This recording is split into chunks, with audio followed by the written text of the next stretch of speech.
ఆంధ్రప్రదేశ్ దేవాదాయ శాఖ మాజీ అసిస్టెంట్ కమిషనర్ శాంతి కళింగిరికి నోటీసులు ఇచ్చారు. పలు ఆరోపణలతో విధుల నుంచి సస్పెండ్ అయిన శాంతిపై తాజాగా మరో 6 అభియోగాలు నమోదయ్యాయి. ఈ క్రమంలోనే శాంతికి దేవాదాయ శాఖ కమిషనర్ సత్యనారాయణ ఈ నోటీసులు జారీ చేశారు. గతంలో శాంతిపై పలు ఆరోపణలు రావడంతో ఆమెను సస్పెండ్ చేసి 9 అభియోగాలు మోపారు. ఇప్పుడు ఇటీవల చోటు చేసుకున్న పరిణామాలు, విధుల్లో ఉల్లంఘనకు పాల్పడినట్టుగా మరిన్ని ఆరోపణలు రావడంతో శాంతిపై కొత్తగా 6 అభియోగాలు నమోదు చేశారు. శాంతి భర్త మదన్ మోహన్ ఆమెపై పలు ఆరోపణలు చేసిన సంగతి తెలిసిందే. శాంతి బిడ్డకు తండ్రి ఎవరు అని ప్రశ్నించారు. శాంతిపై దేవాదాయ శాఖకు ఫిర్యాదు కూడా చేశారు.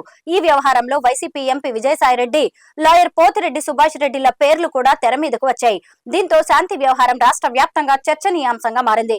2020లో దేవాదాయ శాఖలో ఉద్యోగంలో చేరినప్పుడు శాంతి తన భర్త పేరు కె మదన్ మోహన్ అని సర్వీస్ రిజిస్టర్ లో నమోదు చేయించారని, గత ఏడాది జనవరి 25న ప్రసూతి సెలవుల కోసం దరఖాస్తు చేసినప్పుడు కూడా భర్త పేరు మదన్ మోహన్ అని పేర్కొన్నారని, కానీ జూలై 17న నిర్వహించిన విలేకరుల సమావేశంలో సుభాష్ అనే వ్యక్తిని పెళ్లి చేసుకున్నట్టు తెలిపారని, అయితే విడాకులు తీసుకోకుండా రెండో పెళ్లి చేసుకోవడం ఉద్యోగి ప్రవర్తన నియమావళికి విరుద్ధమని, ఇందుకు సంబంధించి 15 రోజుల్లో వివరణ ఇవ్వాలని నోటీసుల్లో పేర్కొన్నారు. గతంలో శాంతిపై పలు ఆరోపణలు రావడంతో ఆమెను సస్పెండ్ చేసి 9 అభియోగాలు మోపారు.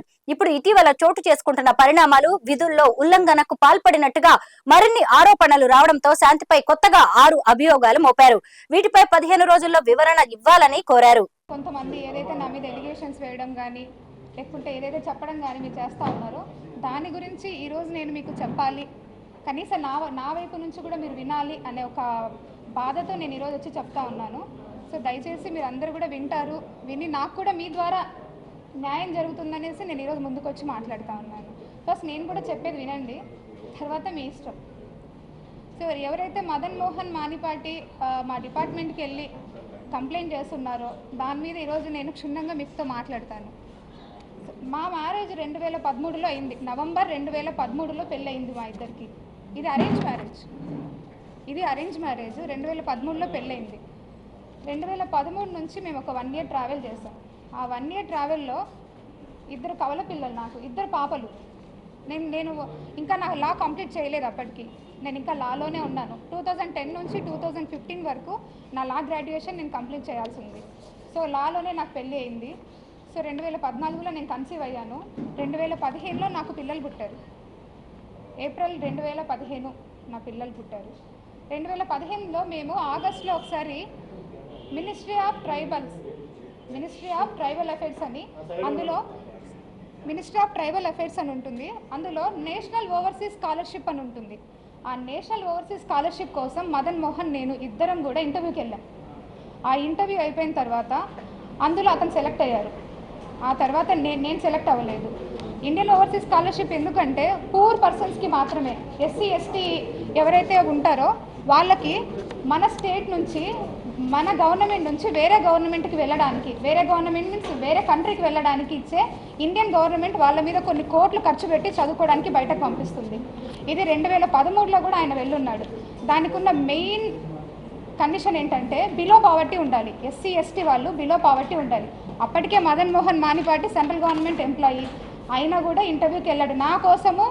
అప్పటికి నేను ఇంకా లా అప్పుడప్పుడే కంప్లీట్ అయినా ఫైనల్ ఇయర్ స్టూడెంట్స్ కూడా అందుకే నేను అప్లై చేస్తున్నా. నేను పోయినాను, నేను సెలెక్ట్ కాలే, ఆయన సెలెక్ట్ అయినాడు. అప్పటికే Madan Mohan Manipati already central government employee, assistant director.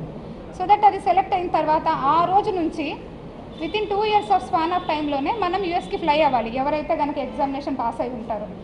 ఆ ప్రాసెస్లో నన్ను పెట్టిన మెంటల్ టార్చరు ఇంకెవ్వరు ఏ అమ్మాయి పడి ఉండదు.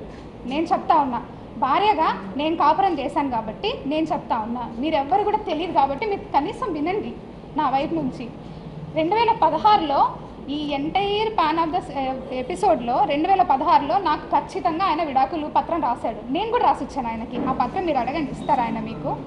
2016లో మేము ట్రైబ్స్, నేను ఎస్టీ ఎరుకల, ఆయన కూడా ఎస్టీ ఎరుకల, మా ప్రకారంగా మేము రాసుకున్నాం. మా అమ్మ మా నాయన, ఆయనకంటే ఎవ్వరూ లేరు. వాళ్ళమ్మ ఉన్నారు కానీ ఆవిడ కొంచెం మెంటల్లీ సరిగా ఉండరు ఆవిడ. సో ఆయనకంటే ఎవరు లేరు. వాళ్ళ చుట్టాలు ఉన్నారేమో ఆయన అడగండి. నా ఇంటికి ఏ రోజు ఎన్నడూ రాలే, కానీ నా పెళ్ళి మాత్రం పెద్దలకి అందరూ వచ్చి చేస్తున్నారు. తలా ఒక చేయొచ్చి చేస్తున్నారు. తర్వాత ఎవరు పట్టించుకోలే. నేను ఎంతోమంది దగ్గర పోయి చాలా మొర పెట్టుకుని ఎవరు పట్టించుకోలే, అయిపోయింది.